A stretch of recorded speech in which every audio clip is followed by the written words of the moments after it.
Good morning. I am an official representative of Her Majesty the King's government. He is a very confused fellow, I'm afraid. I am here to talk to you about a very important and salient matter regarding the previous updates to this Let's Play thread. Namely, Mr. Tim's overuse of a phrase that is very, very British. There are many things that are very British, such as eating curry, beating up foreign people at football matches and getting deported, and afternoon tea.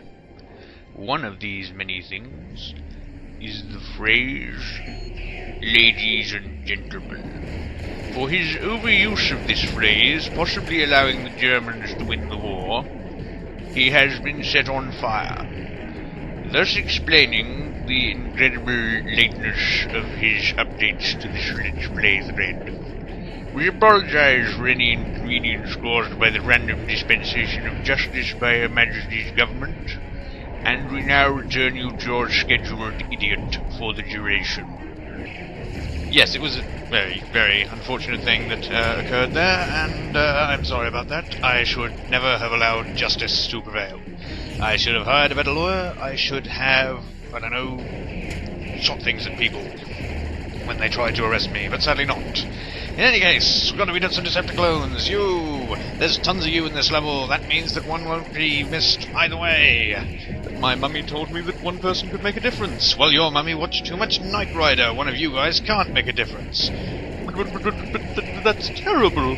I mean, all my life has been a lie. No.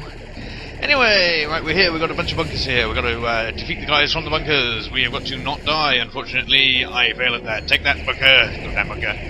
Now, what I was trying to do earlier on was trying to take out the guys on these, however, Failsafe has an extremely small blast radius, which means that it's terrible at doing that. I really should have bought Hailstorm, but I wanted to show off Failsafe. Failsafe? Failsafe. I just had to do it. I had to do it for truth, justice, and the LP. Meanwhile, I died. Good lord. This is typical of the kind of oppression that trucks face in today's society. When Optimus was young, not yet a prime, and therefore presumably called Opt, given the various precedents for this, he used to have problems. In the cafeteria, they would never serve his favourite brand of oil. It was always the kind of oil that you know. Yes, he liked to run things over too. That was unfortunate. They would always serve the kind of oil that cars liked. It was terrible for him. Yeah, running things over with the truck, you have a few problems with that, namely that, you know, when you ram into a commander, it sort of hurts you quite a lot, because it turns out that the kind of velocity required to hurt a commander is roughly the same kind of velocity that is required to hurt you. However, we're not going to die again. No, we have our sacred duty to perform, our sacred duty of destroying the Decepticons. You need to be destroyed. You also need to be destroyed. Everything around this area, in this general vicinity, needs to be destroyed. For truth, for justice, and for Pete. Who's Pete? Shut up. I'm not going to take any of your Decepticon lip. Stop running away. That's not going to help you at all. I've got my Aurora blaster thingy, and my head. My head is full of cement, and I can use it as a hitter. I am incredibly powerful and robot-like. You're no match for my robotry, sir. Not at all. What about you? Do you think you can escape from my powerful explodey death machine? You can't. You have deluded only yourself, sir. Only yourself. It fires around corners. It slices. It dices. It has 3 attachments, at least 2 of which don't really do anything. Meanwhile, over there, Decepticon Commander, Samus Flatley, is somewhat perplexed by this turn of events. He's like, Optimus Prime, died and stuff, didn't he? I mean, we all just saw it, didn't we? Well, maybe that was some kind of fiction. Maybe this is Ultra Magnus. I don't know. If it is, we'll all just go home, because it's not like he can do anything anyway, useless bastard. I dropped the Matrix on us. Oh, no. But it doesn't look like it. I mean, this guy looks like the real deal. The real Optimus Prime. Maybe he's a ghost. Can robots be ghosts? Well, Starscream can. He's done it repeatedly. And maybe it's, you know, the dead Optimus has been possessed by Starscream. About time that happened to him. It's happened to everyone else. In any case, they're now throwing grenades at the Easter Island statues. They don't like them any more than we do, so we're going to help them destroy them. You see, we finally found something in common. the wanton destruction of vital historical artifacts. Now you guys, I'm dead and stuff. Guys, we're going to pick up some Energon, and then we're going to continue this mighty battle against incredible odds. You look incredibly odd. Now I look even more odd. See? Incredible odds. You incredibly odd people, you must be destroyed. Eat my bumper. Oh no. And meanwhile, the turret gun up there is getting a little confused and destroying their own trueps. That's, well, it's handy for us, but I shouldn't think he's going to get any medals out of that one, I'm afraid. He might get the Decepticlone George Cross for mandatory random heroism in the service of the Autobots, but that's not really something that you want to be proud of. Not the sort of thing you want to put in your trophy case, as it were. Now, the bunker run down here is the toughest in the game. You might have noticed why already. You have to have Slipstream, and in fact you can't get here any easier from Volcano either, which is the next and last of the save points. It's the second to last. What just happened? I shot him and he jumped off the ground and into the sky. What a strange and bizarre man he is. It's a good thing we've seen the back of him. Meanwhile, more Decepticlones. All must be destroyed. You will all be destroyed. You will crumble before my robot punches of doom. See, it was inevitable. It was predicted by fate. Fate can predict things? No, it can't. I just made that up to confuse you. It worked. Yes, you Optimus Prime, and for this mighty deed, for that massive battle of wits, or something, we gain a Minicon, we gain full speed. Full speed allows us to move at full speed. Actually, it allows us to dash 3 times, or once in the air, which is good. It's another one of those little Formula 1 car type Minicons, or maybe it's plane, who the hell knows, its wheels clipping through its wing thing. Go away. Anyway, so full speed is useful in getting certain of the other Minicons. It's pretty much vital for getting one that's behind the mountain. No, that's not that one you can see over there. It's behind the mountain. It's over that way. So, firstly, however, we have another turret to deal with, we have another commander to deal with, and then we can go and get the last 2 Minicons, and we can go and duff up Megatron. Because, you know, it's what the game's really been leading up to. Yes, part of this slope is too steep for us, but that part of the slope is not too steep for us. It's almost like someone planned it, really, isn't it? But that's ridiculous. I mean, who could plan such a thing? A slope that's designed for a robot to climb up. It's ridiculous. It's absolutely absurd. I've never heard of such nonsense. Anyway, there's more art around here. This is some kind of art gallery, it seems. This is the Decepticons' repository of art. Megatron turning into Hitler more and more every day, stealing all the art from all like Europe and stuff. We better go and ask the commander over here if that is the case. But firstly, we'll activate the warp gate. Stop firing that missile at me. You, is Megatron like Hitler? What? Are you invoking Godwin's law, sir? I have to hit you with my fuck. Godwin's law seems to be extremely powerful around here. Anyway, up that way is Megatron, but we're not going to go there yet because we're going to get 2 more Minicons. The remaining 2 Minicons in the level. They are Jumpstart, I believe it is, or maybe it's I think it's Jumpstart, and Stronghold. Stronghold is the heaviest armor. Now we have brought with us Shepard, so you can see what the fuck it does. Here we go. Shepard allows you to see through things and see Minicons. That is a Minicon. This over here is also a Minicon. Ooh. It also allows us to see Datacons, which look exactly the same as Minicons. These are the Minicons below the bunkers, as you can see when I look over here using my vision mode. As you see there, you can see there is the bunker which is above there, and below it, so that you can see it's in the bunker, is the Datacon. We're going to get those Datacons in the bonus video, ladies and gentlemen. We are... Oh my god, I said ladies and gentlemen. Oh, the fire, it burns, it burns. Help me, I need water. Splosh. Not quite that much water. Yeah, so over here we go. This is Stronghold. He is located here and disguised as a Minicon. What a clever disguise. So, we're going to pick up Stronghold, and then we are going to pretty much just cut straight back up to the top, because you have to die to get out of here. Really? Well, you don't have to die. You can make your way to one of the other warp gates, but it's quicker to die. So, I will send this guy to headquarters, like, and then I will jump off off yon cliff, which you won't see because I dissolved it using a dissolve. or whatever the hell that thing's called. Anyway, so now we're going to make our way up here. We're going to get a message from Thingy, who's going to tell us that Megatron is lurking down in there, where you would probably expect Megatron to be lurking. But we're going to ignore him. Commander, this volcano is still active. Be ready for anything. Doesn't look particularly active, does it? Loadout before you engage. Okay, so be ready for anything, particularly Megatron. Sounds like a good idea. Got it. Okay, I've got it. Check my loadout before I engage. Not going to engage. Fuck you.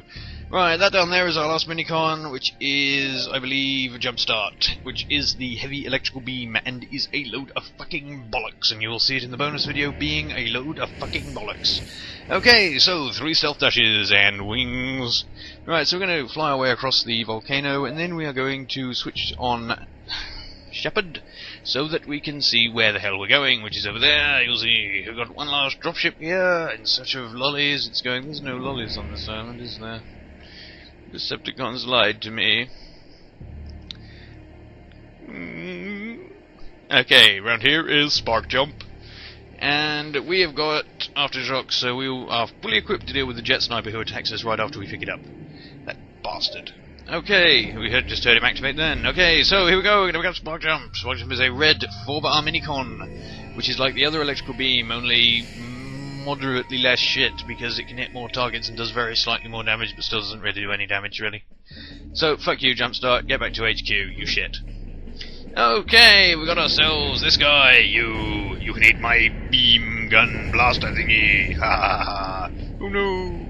I'm too weak! I couldn't deal with it! Crash. Okay, and now we jump off here, and we... Ooh, that was a good one. Okay, so now we're going to fight Megatron. We are ready. We have build-up, we have Aurora, and we have Hailstorm. Because it's good things to have Hailstorm. Now, there is a trick to jumping down here, which I promptly fuck up. What you actually have to do is jump down and transform at the precise correct point. If you do it wrong, like that, you'll transform at a point where you hit the ground. If you do it right, you'll transform into a truck in midair and will not take any damage. So we can fuck that off because we've got build up and now we've got all our energy back. Woohoo! Yep, game has cigarette breaks at this point. Much like Metroid Prime 2, in fact. Okay, so we walk towards the Decepticon symbol and zoom. It's some electricity! Oh no, how do we fight electricity? It's... Okay, resemblance to Metroid Prime 2, rising. If this is the Emperor Ring, I'm going to be very upset. Oh no, it's Megatron. Yes, it's Megatron! It's Armada Megatron! As I said, he's a tank. His tankness is powerful indeed. Let's finish it. Yeah, they managed to resist having one shot stand and one shot fall. You are not that tall! Stop being that tall, you're cheating. Oh, you're jumping. Well, that's almost acceptable, I suppose. Now, I thought of going and finding a fanfic to read during this, but the thing is, I knew I'd find one. And, to be honest, I would probably get about as far as Megatron saying I didn't know you were a combiner Starscream before I had to gouge out my own brain with a shovel. And there are some sacrifices I'm just not quite prepared to make. Okay, so Megatron, he can block rockets, as long as he isn't running towards you. He's got Leader 1 stuck to his arm, which means he can blast you with his blaster. This is the only attack he has that isn't physics to you. All his others, he hooks you all over the place. Or blasts you all over the place. Either way, you're going to be doing a lot of flopping around in this particular section. He is hardly the best boss in the game, and he also flexes. Ooh, he likes to bend and flex.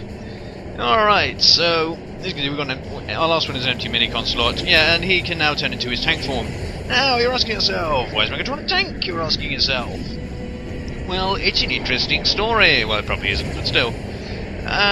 See, the thing is, the gun Megatron is actually classified as a replica firearm, following some changes in laws regarding toy guns in the United States of America. Which means you can't really sell it to kids. Well, not without painting part of his barrel yellow anyway. Otherwise he's not a toy gun, you see. So, they actually tried that briefly with a toy called Lava Bath Megatron, which was partly made of orange plastic, which didn't satisfy anyone either. But then you went on to Galvatron, whose gun part was indeed a big bit of translucent orange plastic, but he was Leonard Nimoy and so failed automatically. Then Megatron just went for broke, turned into a tank. Well, you gotta respect a man's decisions, and oh fuck, gigantic robot pile driver! He jumps a mile into the air, he slams us head first into the ground, ow! And then he kicks us the fuck off the platform, into the wall, and you're like, ugh. Ref, that was so not a legal move! Okay, but he has played right into our hands, you see, because we can run through the lava. This is never really explained that much. Well, okay, water is fatal, lava is not. However, we stand here, and as if by magic, 10 minutes later, yeah, I went and made my dinner. So, we've got all our energy back now. Now, you can't actually do that if you're playing this on Commander Mode. Why can't you do that if you're playing this on Commander Mode, you're saying? Why, Evil Tim, why? How do they prevent you from doing so? Well, the fact is, from what I've heard, Megatron has built up as well, so all doing that will do is reset the fight, if you fuck up. So you will need more powerful weaponry. You will have to destroy him using your fists, groin, and teeth, or something. Yeah, meanwhile, he continues to chase us around. I think he runs forward slightly faster than Optimus can run backwards, which means you can't just run away from him. Well, you can't use Watchdog on him particularly well because you have to be facing him to do it. That is why Aurora is good here, because you don't have to be facing him. Meanwhile, the tank continues to blast us. Now, outside power links, I don't have any way to dodge those blasts. The robot forms blasts, yeah. The tank forms blasts, no. He also firing all these sort of mortar shell things up in the air. You'll see what one of those does in a minute. Yeah, it does that as well. Ow. Curse you, Megatron! Curse you and your physics! I understand many forms of physics. My gun understands that pi r squared. Is it? Are it? What is the correct grammar to approach this with? I don't know. They didn't teach me that in Decepticon University. Why is your Minicon shooting me in the back? I don't know. I didn't tell him to. He just does whatever the hell he likes. Bastard. See, now he's over here. Stop flexing. I am the only one who is allowed to flex here, for I am a mighty truck. Yeah, well, I'm a tank. That's truck racism all over again. Yeah, well, you're discriminating against me because I'm a tank and evil. You see, I get discriminated against every day due to my orientation. Well, yeah, because you're evil. See? I mean, come on, if I were good, people would be all okay with it. Because I'm evil, people are all like, well, you're evil. You know, we can't trust you. Ah, and then they shoot me and I, like, die and stuff. No, I'm okay. See, there's Leader 1 on the back of his arm. I'm okay, I'm not okay. Fuck. Okay, so, we are, for some reason now, all the Autobots are standing on the platform. I don't know precisely how this occurred, but, well, whatever. Yeah, there you go, there's Red Alert, who is, maybe he was, like, you know, following us very closely behind. Now we're going to imagine that Hotshot falls into the lava. Sadly he doesn't. Megatron! Pride! You don't even know when you've won. So at least he gets some good last words, and he falls into the lava and presumably dies. Meanwhile, everything collapses and falls to fucking bits, and we cut, and everyone off-screen teleports outside the volcano. It is not in any way explained how they managed to do that. In any case, everything is saved, the world is a happy place. Look at it, isn't it blue and wondrous? And we cut through the sort of Stargate type affair, and then we make our way back to the glorious planet Cybertron, which hasn't appeared yet because it's being extremely unreliable. There it is, there's the planet Cybertron. Isn't it idyllic and lovely? Nothing bad could possibly happen now, could it? Could it? Oh shit, bad acid trip! Oh no! What's going on? What could it be? And the answer is... Unicron. Yes, we have a final boss fight ahead of us. Unicron. God only knows how that's going to work. Well, I know how that's going to work, but you don't. Okay, so we're going to get a briefing from Optimus Prime regarding how we beat up Unicron. And I'm going to forget to edit out a loading screen. Our ancient enemy, Unicron, has once again appeared in orbit around Cybertron. Our homeworld is at the brink of annihilation. Countless lives will be lost. But our Minicon power levels are at a point where we can launch a strike against him. We can take the battle to him when you're ready. What does the scouter say about our Minicon power? Oh, for God's sake, shut up! Right, okay, so that's that. And now you may go on to the bonus videos which depicted the bunker runs. I've been Evil Tim.